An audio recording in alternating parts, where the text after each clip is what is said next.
ہم نے انسان کو محنت اور مشقت ہی میں پیدا کیا.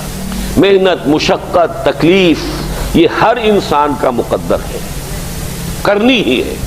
فرق صرف یہ ہوتا ہے کہ کسی کی مشقت اور محنت جسمانی زیادہ ہے، اینٹیں ڈھو رہا ہے غریب، کسی چلا رہا ہے.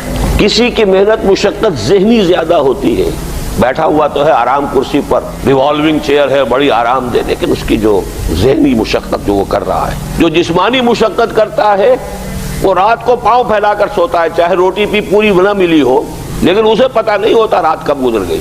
اور یہ دوسرے جو ہوتے ہیں انہیں رات کو بھی نیند نہیں آتی، مخملی گدیروں پر بھی نہیں آتی.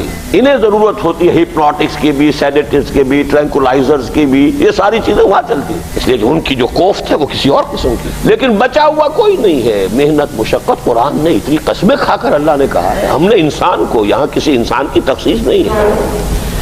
محنت، مشقت، اور اس محنت مشقت کے ساتھ اس میں غالب نے ایک اور رنگ داخل کیا ہے، اس کے ساتھ غم بھی. مثلا حیوان اور انسان میں کیا فرق ہے؟ بیل ہے، کولو چلا رہا ہے، مشقت تو وہ بھی کر رہا ہے. بار برداری کا اونٹ ہے، بوجھ ڈھو رہا ہے ادھر سے ادھر تک، محنت تو وہ بھی کر رہا ہے. انسان محنت بھی کرتا ہے، مزید اس کو رنج اور غم جو سابقہ اس کو پیش آتا ہے. بیل کو پتہ بھی نہیں ہوگا میری کو اولاد بھی ہے، نسل بھی ہے، وہ کوئی بیمار ہے، کس حال میں ہے. گائے کو بھی اپنے بچے کی خبر ہوگی، وہ چھوٹا سا جب ہے دودھ پیتا ہے، اس کے بعد اسے کیا پتا وہ کہاں گیا کہاں نہیں ہے. انسان کو جو تکلیفیں جھیلنی پڑتی ہیں، پھر جو غم جھیلنے پڑتے، وہ حیوان کے لیے نہیں ہے، یہ انسان کے لیے. اسی لیے کہا غالب نے کہ قید حیات و بند غم اصل میں دونوں ایک ہیں. موت سے پہلے آدمی غم سے نجات پائے کیوں؟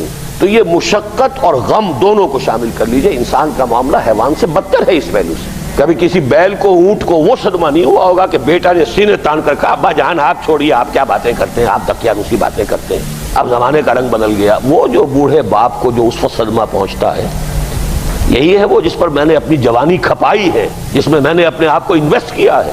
آج یہ میرے سامنے کھڑا ہو کر کیا کہہ رہا ہے. اور یہ تو میں نے بڑی ہلکی مثال دی ہے. گالیاں دینے والے بھی ہیں، ماں باپ کو قتل کرنے والے بھی ہیں. مرتا نہیں ہے بڈھا کہ یہ مرے تو مجھے یہ ساری جائیداد ملے اور مجھے آزادی حاصل ہو. اے انسان، تجھے مشقت پر مشقت جھیلتے ہوئے، محنت پر محنت کرتے ہوئے ہی آگے بڑھنا ہے، اور پھر اپنے رب کے حضور میں پیش ہونا ہے. یہ اور مصیبت ہے. کسی اونٹ اور کسی بیل سے محاسبہ نہیں ہے وہاں.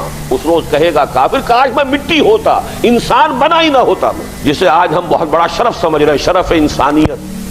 کاش کہ میں مٹی ہوں، یہ انسان کی حیثیت مجھے دی ہی نہ جاتی کہ میں آج یہاں کھڑا ہوں جواب دے کے. حضور نے فرمایا کل نفس یغدو